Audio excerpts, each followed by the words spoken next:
Life coach at brookeboothcoaching.com, where I help people on a faith transition deal with their marriages, right? Their new bit about how to influence your spouse. This is something that usually people on a mixed faith marriage desperately want to do, especially when they're at the beginning of the faith transition. And it can be a little bit counterintuitive. So I want to walk you through this. So there are a myriad of things that you probably want to influence your spouse over. You want them to be someone who will listen to you and respect you and whose opinion they will consider. And you know what? It's a two-way street. You want to be that for them, they want to be that for you. That's what I mean by influence. You know, someone who can listen to and respect and whose opinion will be considered. So when I say influence, I don't mean manipulate. I don't mean that there's an inferior position. What I basically mean is where you see the couple as a thing that'll win and not individuals winning and losing.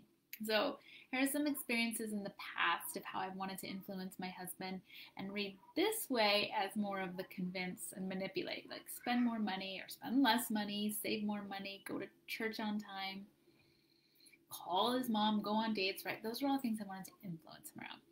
But even more, I'm probably way in wanting to influence this come up in our marriage has been through my faith transition. And my husband really wanted to be me through that. He frustrated about it because he really felt he was unable to do that, and that I was seeking influence from other people, whether it was my mom or my sister or whatever. And it was really frustrating. And so I want to talk about basically how to influence your spouse, because it's super simple. It's really simple. So if you're trying to influence your similar frustrations like what my husband experienced, there is a surefire way of basically closing it and stopping your ability to influence your spouse. And that is, like, you close the door to being able to influence when you judge, become defensive, and try to convince. They just shut it down. It closes the door to influence so very. Let me explain. So, for instance, if you feel like your spouse doesn't get you, doesn't like your choices, only becomes defensive when you try to have an honest conversation, what that's going to do is it's going to cause you to not want to share your thoughts and opinions. It's not going to cause you to want to bring up these things where it always is a no, right? When you can tell there is serious frustration. Basically what that's going to do is it's going to cause you to go run and hide in the opposite direction, right? Find somebody else to talk to. And this works in reverse. If whenever they bring up certain things, or you communicate to them, you don't want to listen, you don't like their decisions and their choices, and you get defensive, same thing happens. They're not going to want to come to you seeking influence, right? Seeking your influence, and vice versa. So the best way to create influence in your marriage is to be open, to be willing to listen, to allow them to be exactly who they are without judgment. I know it sounds really simple, but for some reason we do the exact opposite. We do the exact opposite. We want to influence them, and so we judge and we criticize and we condemn, and it just closes the door to any sort of influence we might be able to exert on them. And the best way to create influence, open, willing to listen, totally non-judgmental, and accepting. So if you have felt fully appreciated and seen, then your natural response is to share with them, seek their judgment, seek their good, seek their, because you consider it good judgment, right? And to seek all of that on a regular basis. When you don't feel fully appreciated and seen, you're just not going to seek their input and their influence, right? So what helps me when I'm trying to develop this, I'm trying to become a spouse who, my husband seeks influence from, what I do is I try to slip into curiosity and interest. Like, how can I develop this kind of influence? I'm really curious about my spouse, about his experience, about what he's thinking, about what he's feeling. It's so much easier. It's even natural for me to create that safe space for him to be comfortable enough and trusting enough to open up, to share, and to tell, to talk about those things that are scary and vulnerable and all of that. Those areas, especially like I said, in a mixed faith marriage where you want to exert influence.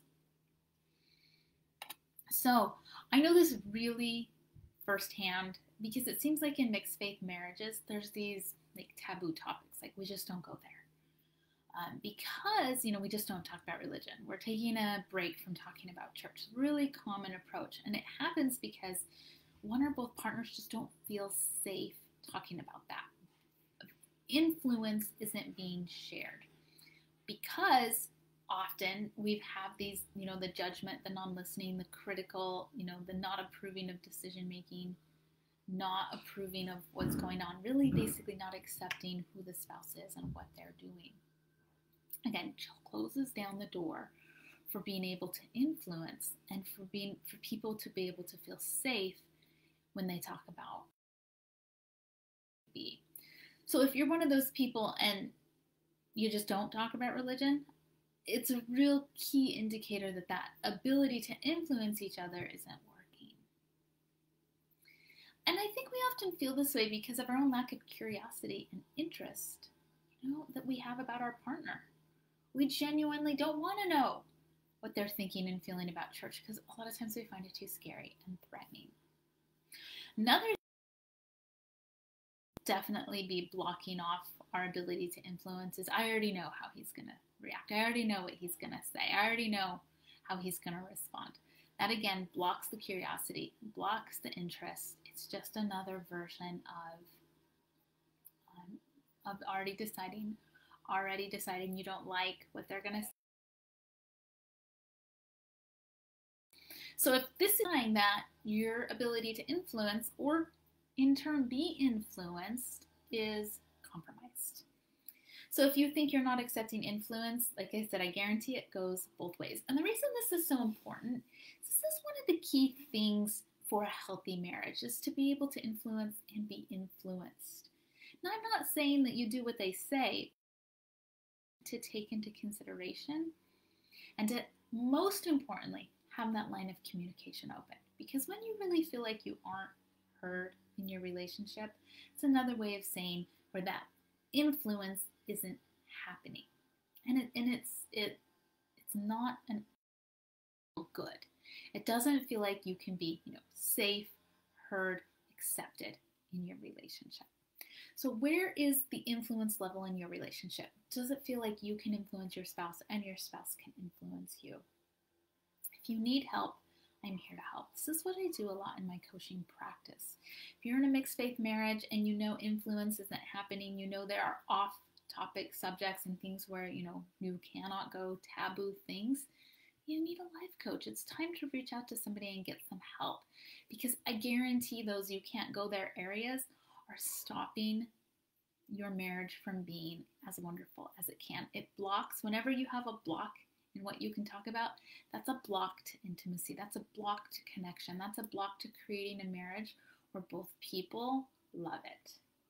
Reach out to me, brookeboothcoaching.com. You can message me there. You can message me here on Facebook, and let's set up a time for a free call to really find out what's going on in your mixed faith marriage, how you are with this influence, and how we can make it better.